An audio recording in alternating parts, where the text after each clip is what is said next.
पिलामाने आज आम षष्ठ श्रेणी इतिहास पुस्तकर द्वितीय अध्याय सर्वप्राचीन समाज विषयटीर अभ्यास प्रश्नोत्तर करवा। 1 नंबर निम्नलिखित प्रश्नगुड़िकर उत्तर दियो। क नंबर प्रश्न पुरातन प्रस्तर जुगर लोक मानकर जीवन जापन प्रणाली किपरि थिला।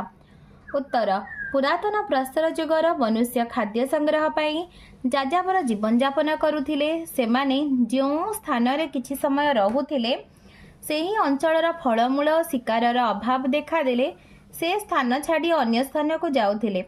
ऋतु अनुसार विभिन्न फल फूल संग्रह निमंते सेमाने स्थान परिवर्तन करुथिले। प्रचुर जड़ उर्वर चारण भूमि पाई नदीकूल पक्षी पशु पक्षी बासस्थली अटे। तेणु पशु शिकार पाई सेमाने गोटिए नदीकूलरू अन्य नदीकूल को जाउथिले। सेमाने पत्थर निर्मित कुराहाड़ी कांक और बर्छा साहाय्य खोलिबा काटिबा छेचिबा और शिकार करिबा अनुमान करा जाए। शीत खरारु रक्षा पाइबा पाई सेमाने शरीर को आवृत करि पारुनथिले। कालक्रमे सेमाने चमड़ा बा गछर बक्कल को वस्त्र रूपे व्यवहार करने शिखिले। जीवजंतु आक्रमण निजको रक्षा करिया पई गछर कोरड और पहाड़र प्राकृतिक गुंफारे आश्रय नेउथिले। ख नंबर प्रश्न नियारा व्यवहार जानिबा द्वारा पुरातन प्रस्तर जुगर लोक माने किभଳି उपकृत हेले। उत्तर पुरातन प्रस्तर जुगर मनुष्य प्रथमे पत्थर सहित पत्थर घसी होई निया बाहरिबा और से निया गछ पत्र और डाल को पोड़ी पाउस करदेवा लक्ष्य कला। तेणु जलिबा पाई एही कौशल अवलंबन करी निया बाहर कला। फलरे नियार व्यवहार तार जीवन प्रणालीर परिवर्तन आनिला। सेमाने निया द्वारा निज शरीर को शीत दाउरू रक्षा करि पारिले। नियार आलोक साहाय्य सेमाने निज को हिंस्र जंतु को आक्रमण रक्षा करि पारिले। सेमाने निया द्वारा पशु मांस पोड़ी खाइले। कंचा मांसरू पोड़ा मांसर स्वाद अधिक बोली जानी पारिले। ग नंबर पुरातन प्रस्तर जुगर लोक माने हाथ हथियार केउ केउ काम रे व्यवहार करथिले। पुरातन प्रस्तर जुगर लोक माने हाथ हथियार द्वारा खोलिबा काटिबा छेचिबा शिकार कार्य करुथिले। सेमानक अस्त्र शस्त्र गुड़िक चिकण नथिला। एही अस्त्र द्वारा सेमाने सहज जीवजंतु शिकार गछरू बक्कल काढ़िबा एवं पशु मानकर छाला उतारी पारुथिले। सेमाने शक्त पत्थर संधान पाइबा परे एही पत्थर को पिटिबा छेचिबा और घसीबा आदि कार्य व्यवहार कले।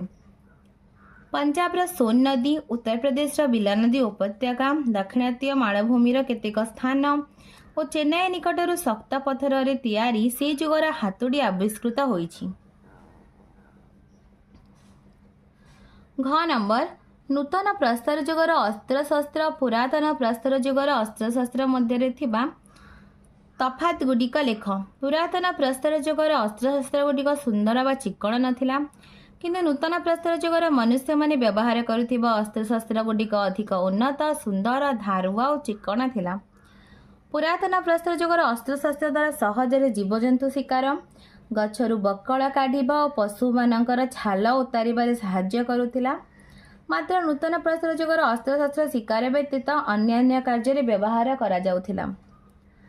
पुरातन प्रस्तर जुगर मनुष्य पत्थर रे कुराड़ी कांक बर्छा और शक्त पत्थर रे तैयारी हातुड़ी व्यवहार करुथिले। किंतु नूतन प्रस्तर जुगर मनुष्य पत्थर और अस्थिर काठ बेंट लगा अस्त्र शस्त्र बाउंसर धनु पातियार गुण आदि व्यवहार करुथिले। पुरातन प्रस्तर जुगर अस्त्र शस्त्र रे मनुष्य खोलिबा काटिबा छेचिबा और शिकार कार्य करुथिबा बेले नूतन प्रस्तर जुगर मनुष्य हाडरू तैयारी छुंची व्यवहार करी चमड़ा लुगा सिलाई कार्य करि पारुथिला।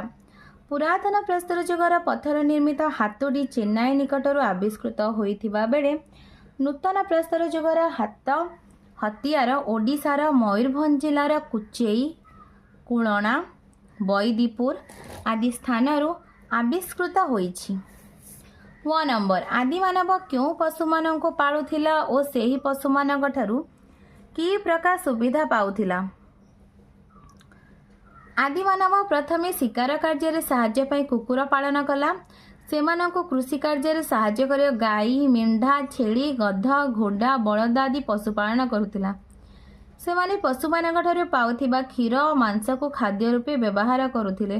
ସେମାନେ ଗଧ, ଘୋଡ଼ା ଓ ବଳଦମାନଙ୍କୁ ମାଲ ପରିବହନ ପାଇଁ ବ୍ୟବହାର କରୁଥିଲେ। ପୋଷାକ ପ୍ରସ୍ତୁତ କରିବା ପାଇଁ ପଶୁ ଚମଡ଼ା ଓ ମେଣ୍ଢାର ଲୋକ ବ୍ୟବହାର କରୁଥିଲେ। ପଶୁମାନଙ୍କ ଗୋବରକୁ ସାର ରୂପେ କୃଷି କ୍ଷେତ୍ରରେ ବ୍ୟବହାର କରୁଥିଲେ। 6 ନମ୍ବର, ମନୁଷ୍ୟ ପ୍ରଥମେ ନଦୀ କୂଳରେ ବସବାସ କରିବା ପାଇଁ କାହିଁକି ଚାହିଁଲା? ଜୀବନ ଧାରଣ ପାଇଁ ଜଳର ଆବଶ୍ୟକତା ସର୍ବାଧିକ, ତେଣୁ ମନୁଷ୍ୟ ପ୍ରଥମେ ନଦୀ କୂଳରେ କୁଡ଼ିଆ କରି ସ୍ଥାୟୀ ଭାବରେ ବସବାସ କରିବାକୁ ଲାଗିଲା। ନଦୀ କୂଳମାନଙ୍କର ଜମି ଉର୍ବର ଥିଲା ଓ କୃଷି କାର୍ଯ୍ୟ ପାଇଁ ଜଳସେଚନର ସୁବିଧା ହେଉଥିଲା।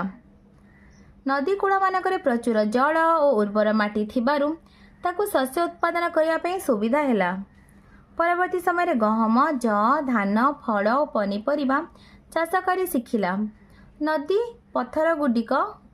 ପଥଗୁଡ଼ିକ ଗମନାଗମନର ଉତ୍ତମ ମାର୍ଗ ଥିଲା। ତେଣୁ ବ୍ୟବସାୟ ବାଣିଜ୍ୟ କରିବା ଏବଂ ବିଭିନ୍ନ ସ୍ଥାନରେ ଲୋକଙ୍କ ସହିତ ସମ୍ବନ୍ଧ ସ୍ଥାପନ କରିବା ନଦୀ ପଥରେ ସୁବିଧା ଥିଲା। ବାସଗୃହ, ଜାଳେଣୀ ଓ ଜଙ୍ଗଲଜାତ ଦ୍ରବ୍ୟ ନଦୀ କୂଳ ନିକଟରେ ଥିବା ଅରଣ୍ୟରୁ ସହଜରେ ମିଳୁଥିଲା। ତେଣୁ ମନୁଷ୍ୟ ପ୍ରଥମେ ନଦୀ କୂଳରେ ବସବାସ କରିବା ପାଇଁ ଚାହିଁଲା। 2 ନମ୍ବର, ନିମ୍ନଲିଖିତ ପ୍ରତ୍ୟେକ ପ୍ରଶ୍ନର ଉତ୍ତର 30ଟି ଶବ୍ଦ ମଧ୍ୟରେ ଲେଖ। କ ନମ୍ବର, ନୂତନ ପ୍ରସ୍ତର ଯୁଗର ଲୋକମାନେ କିପରି କୃଷିକାର୍ଯ୍ୟ ଆରମ୍ଭ କଲେ ଓ କ'ଣ ଚାଷ କରୁଥିଲେ? ଉତ୍ତର, ମଞ୍ଜି ମାଟି ଭିତରେ ପୋତି ହେଲା ପରେ ପାଣି ପାଇ ଗଛରେ ପରିଣତ ହେଉଥିବା ଲକ୍ଷ୍ୟ କରି ନୂତନ ପ୍ରସ୍ତର ଯୁଗର ଲୋକମାନେ କୃଷିକାର୍ଯ୍ୟ ଆରମ୍ଭ କଲେ। ସେମାନେ ଗହମ, ଯଅ, ଧାନ, ଫଳ ଓ ପନିପରିବା ପ୍ରଭୃତି ଚାଷ କରୁଥିଲେ। ଖ, ଚକର ବ୍ୟବହାର କରି ନୂତନ ପ୍ରସ୍ତର ଯୁଗର ଲୋକମାନେ କ'ଣ କ'ଣ କାମ କଲେ? ଉତ୍ତର, ଚକର ବ୍ୟବହାର କରି ନୂତନ ପ୍ରସ୍ତର ଯୁଗର ଲୋକମାନେ ବିଭିନ୍ନ ପ୍ରକାର ମାଟି ପାତ୍ର ନିର୍ମାଣ କଲେ। ଚକକୁ ଗାଡ଼ିରେ ବ୍ୟବହାର କରି ମାଲ ପରିବହନ ଶୀଘ୍ର ଓ ସୁବିଧାରେ କରିପାରିଲେ। ଚକକୁ ବ୍ୟବହାର କରି ତନ୍ତ ପ୍ରସ୍ତୁତ କଲେ ଏବଂ ତନ୍ତ ସାହାଯ୍ୟରେ ସୂତା କାଟି ଲୁଗା ବୁଣିଲେ। ପୁରାତନ ପ୍ରସ୍ତର ଯୁଗ ଓ ନୂତନ ପ୍ରସ୍ତର ଯୁଗର ଲୋକମାନଙ୍କ ମଧ୍ୟରେ କ'ଣ ତଫାତ୍ ଥିଲା? ପୁରାତନ ପ୍ରସ୍ତର ଯୁଗର ଲୋକମାନେ ପଶୁ ଶିକାର, ଫଳମୂଳ ସଂଗ୍ରହ କରି ଗଛର କୋରଡ଼ କିମ୍ବା ପାହାଡ଼ର ଗୁମ୍ଫାରେ ଆଶ୍ରୟ ନେଇ ଯାଯାବର ଜୀବନଯାପନ କରୁଥିଲେ। ମାତ୍ର ନୂତନ ପ୍ରସ୍ତର ଯୁଗର ଲୋକମାନେ କୃଷିକାର୍ଯ୍ୟ, ପଶୁପାଳନ କରି ସ୍ଥାୟୀ ଭାବରେ ବସବାସ କରି ଗୋଷ୍ଠୀଗତ ଜୀବନଯାପନ କରୁଥିଲେ। ପୁରାତନ ପ୍ରସ୍ତର ଯୁଗର ଲୋକମାନେ ଚିକ୍କଣ ହୋଇନଥିବା ଅସୁନ୍ଦର ପଥର ନିର୍ମିତ ଅସ୍ତ୍ରଶସ୍ତ୍ର ବ୍ୟବହାର କରୁଥିଲେ, କିନ୍ତୁ ନୂତନ ପ୍ରସ୍ତର ଯୁଗର ଲୋକମାନେ ପଥର ଓହାଡ଼ରେ ନିର୍ମିତ ଧାରୁଆ, ଚିକ୍କଣ, ସୁନ୍ଦର ଉନ୍ନତ ଅସ୍ତ୍ରଶସ୍ତ୍ର ବ୍ୟବହାର କରୁଥିଲେ। ଘ ନମ୍ବର, ପୁରାତନ ପ୍ରସ୍ତର ଯୁଗର ଲୋକମାନେ ଗୋଟିଏ ନଦୀ କୂଳରୁ ଆଉ ଗୋଟିଏ ନଦୀ କୂଳକୁ ଯାଉଥିଲେ କାହିଁକି? ଉତ୍ତର, ପୁରାତନ ପ୍ରସ୍ତର ଯୁଗର ଲୋକମାନେ ଯେଉଁ ସ୍ଥାନରେ କିଛି ସମୟ ରହୁଥିଲେ ସେହି ଅଞ୍ଚଳରେ ଫଳମୂଳ ଶିକାରର ଅଭାବ ଦେଖାଦେଲେ ସେମାନେ ସେହି ସ୍ଥାନ ଛାଡ଼ି ଅନ୍ୟତ୍ର ଯାଉଥିଲେ। ପ୍ରଚୁର ଜଳ ଓ ଉର୍ବର ଚାରଣ ଭୂମି ପାଇଁ ନଦୀ କୂଳ ପଶୁପକ୍ଷୀମାନଙ୍କ ବାସସ୍ଥଳୀ ହୋଇଥିବାରୁ ପଶୁ ଶିକାର ପାଇଁ ସେମାନେ ଗୋଟିଏ ନଦୀ କୂଳରୁ ଅନ୍ୟ ନଦୀ କୂଳକୁ ଯାଉଥିଲେ। 1 ନମ୍ବର, ନୂତନ ପ୍ରସ୍ତର ଯୁଗର ଲୋକମାନେ ପ୍ରକୃତିର ଉପାସକ ଥିଲେ ବୋଲି କିପରି ଜାଣିବା? ନୂତନ ପ୍ରସ୍ତର ଯୁଗର ଲୋକମାନେ ପ୍ରକୃତିର ବିଭିନ୍ନ ରୂପ ଯଥା ନଦୀ, ପର୍ବତ, ସୂର୍ଯ୍ୟ, ବୃକ୍ଷ ଆଦିକୁ ପୂଜା କରୁଥିଲେ। ସେମାନେ ପରଜନ୍ମରେ ବିଶ୍ୱାସ କରୁଥିଲେ। ତେଣୁ ନୂତନ ପ୍ରସ୍ତର ଯୁଗର ଲୋକମାନେ ପ୍ରକୃତିର ଉପାସକ ଥିଲେ। 3 ନମ୍ବର, ଆଦିମାନବତାର ରହିବା ସ୍ଥାନ କାହିଁକି ପରିବର୍ତ୍ତନ କରୁଥିଲା? ଗୋଟିଏ ସ୍ଥାନରେ ଫଳମୂଳ ଓ ଶିକାରର ଅଭାବ ଦେଖାଦେଲେ ଆଦିମାନବ ସେ ସ୍ଥାନ ଛାଡ଼ି ଅନ୍ୟ ସ୍ଥାନକୁ ଯାଉଥିଲେ। ଭୋକ ଦାଉରୁ ରକ୍ଷା ପାଇବା ପାଇଁ ଆଦିମାନବ କ'ଣ କରୁଥିଲେ? ଭୋକ ଦାଉରୁ ରକ୍ଷା ପାଇବା ପାଇଁ ଆଦିମାନବ ଜୀବଜନ୍ତୁଙ୍କୁ ମାରି ତା'ର କଞ୍ଚା ମାଂସ ଖାଉଥିଲା। ଆଦିମାନବ ଋତୁ ପରିବର୍ତ୍ତନ ସହ କାହିଁକି ସ୍ଥାନ ପରିବର୍ତ୍ତନ କରୁଥିଲା? ଋତୁ ଅନୁଯାୟୀ ବିଭିନ୍ନ ଗଛରେ ବିଭିନ୍ନ ଫୁଲ ଫଳ ଦେଖାଯାଉଥିବାରୁ ଆଦିମାନବ ଋତୁ ଅନୁସାରେ ସ୍ଥାନ ପରିବର୍ତ୍ତନ କରୁଥିଲା। ନିଜକୁ ସୁରକ୍ଷା ଦେବା ପାଇଁ ପୁରାତନ ପ୍ରସ୍ତର ଯୁଗର ଲୋକେ କ'ଣ ବ୍ୟବହାର କରୁଥିଲେ? ନିଜକୁ ସୁରକ୍ଷା ଦେବା ପାଇଁ ପୁରାତନ ପ୍ରସ୍ତର ଯୁଗର ଲୋକମାନେ ପଥର ତିଆରି ଅସ୍ତ୍ରଶସ୍ତ୍ର ବ୍ୟବହାର କରୁଥିଲେ। 1 ନମ୍ବର, ଭାରତର କେଉଁ କେଉଁ ସ୍ଥାନରୁ ପ୍ରସ୍ତର ଯୁଗର ହାତ ହତିଆର ଆବିଷ୍କୃତ ହୋଇଛି? ଉତ୍ତର, ପଞ୍ଜାବର ସୋନ ନଦୀ, उत्तर प्रदेश बिला नदी उपत्यका दाक्षिणात्य मानभूमि केतेक स्थान और चेन्नई निकटर प्रस्तर जुगर हाथ हथियार आविष्कृत होईछि। 6 नंबर शक्तपथर संधान पाइबा परे आदि मानव ताको क्यों काम लगाइले? शक्तपथर संधान पाइबा परे आदि मानव याकू पिटिबा छेचिबा और घसीबा आदि काम लगाइले। आदि मानव क्यों क्यों जिनस को वस्त्र रूपे व्यवहार करुथिला? आदि मान गछर बक्कल जीवजंतुक चमड़ा को वस्त्र रूपे व्यवहार करुथिला। जीवजंतुक आक्रमण रक्षा पाइबा पई आदि मानव क्योंठारे आश्रय नेउथिले? जीवजंतु आक्रमण रक्षा पाइबा आदि मानव गछर कोरड पहाड़र प्राकृतिक गुंफारे आश्रय नेउथिले। ओडिशार क्यों क्यों स्थान आदि मानव व्यवहार कर चित्रकला संधान मिली? ओडिशार गुडहांडी विक्रमखोल माणिकमडा जोगीमठ इत्यादि पहाड़े आदि मानव व्यवहार करते चित्रकलार संधान मिली। 9 नंबर ओडिशार क्यों स्थान नूतन प्रस्तर जुगर हाथ हथियार मिली? ओडिशार मयूरभंज जिलार कुचेई कोणियणा बैदीपुर नूतन प्रस्तर जुगर हाथ हथियार मिली। 4 नंबर बंधनी मध्य उपयुक्त शब्द बाछि शून्य स्थान पूरण कर। पुरातन प्रस्तर जुग लोक मानकर चित्रकलार संधान डैश मिली गुंफारू। वर्तमान केरल पांडाराम माने जाजावर जीवन यापन करुछंती। नूतन प्रस्तर जुगर लोक माने घोड़ा को व्यवहार करुथिले।